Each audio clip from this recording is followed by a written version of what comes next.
बिस्मिल्लाहिर्रहमानिर्रहीम। अस्सलाम वालेकुम। वर्ल्ड उर्दू न्यूज़ के साथ मैं हूं सना हुसैन। चलते हैं खबरों की जानिब। सदर मुमलिकत ने CDA तरमीमी ऑर्डिनेंस 2025 जारी कर दिया। सदर पाकिस्तान आसिफ अली जरदारी की मंजूरी के बाद CDA तरमीमी ऑर्डिनेंस का गजट नोटिफिकेशन भी जारी कर दिया गया है। तरमीम के तहत अब मुआवजा सिर्फ नकद की सूरत में नहीं बल्कि ज़मीन या दीगर शक्लों में भी अदा किया जा सकता है। डिप्टी कमिश्नर ज़मीन और बिल्डिंग्स के लिए अलग अलग कंट्रैक्ट अवार्ड करने के मुजाज होंगे।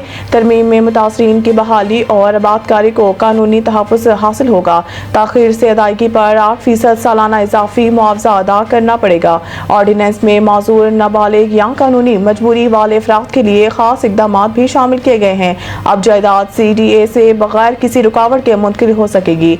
ज़मींदारों के हकूक़ के तहफ़्फ़ुज़ की नई ज़मानतें भी तरमीमी ऑर्डिनेंस में शामिल की गई हैं, जबकि मुतासर अफराद की ज़िंदगी के मयार की बहाली लाज़िम करार दी गई है। पाकिस्तान पीका एक्ट और हतक-इज़्ज़त कानून आज़ादी सहाफ़त का गला घोंटने के मुतरादिफ है। PFUJ Pakistan federal union of journalist ने हुकूमत के पीका एक्ट और पंजाब हुकूमत के हतक-इज़्ज़त कानून को आज़ादी सहाफ़त का गला घोंटने के मुतरादिफ करार दे दिया।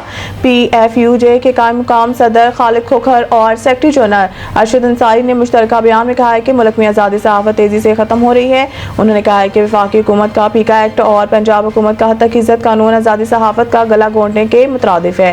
पीका एक्ट और हतक-इज़्ज़त जैसे काले कानून के खिलाफ जद्दोजहद जारी रखें। उन्होंने वफाकी और पंजाब हुकूमत से आज़ादी सहाफ़त के इतराफ़ का मुतालबा भी किया।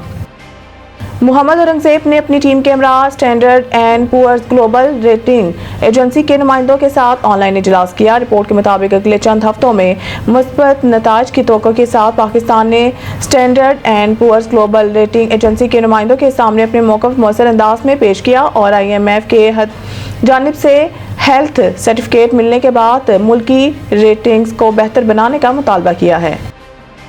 वज़ीर आला पंजाब मरीम नवाज ने लाहौर डेवलपमेंट प्लान के लिए माहाना टाइम लाइन मुकर्रर करने की हिदायत जारी कर दी। वज़ीर आला पंजाब मरीम नवाज से नीदरलैंड के सफ़ीर हेनी डी वेरेस ने मुलाकात की, जिस दौरान गुफ्तगू करते हुए मरीम नवाज ने कहा है कि दो तरफा तजारती हुजम $2.3 अरब तक पहुँचना काबिल इत्मीनान है। दूसरी जानिब मरीम नवाज ने सीनियर वज़ीर और चीफ सेक्रेटरी को मनसूबे के बर वक्त तकमील का टास्क दे दिया और प्रोजेक्ट्स का तस्वीरी मुआयना भी किया। इस मौके पर वज़ीर आला पंजाब ने कहा है कि तरक्याती स्कीमों की तकमील में ताख़ीर से की रोजमर्रा जिंदगी मुतासर होती है। बाद मरीम नवाज ने लाहौर डेवलपमेंट प्लान के लिए माहाना टाइमलाइन मुकर्रर करने की हिदायत जारी कर दी। मज़ीद न्यूज़ अपडेट के लिए देखते रहिए वर्ल्ड उर्दू न्यूज़।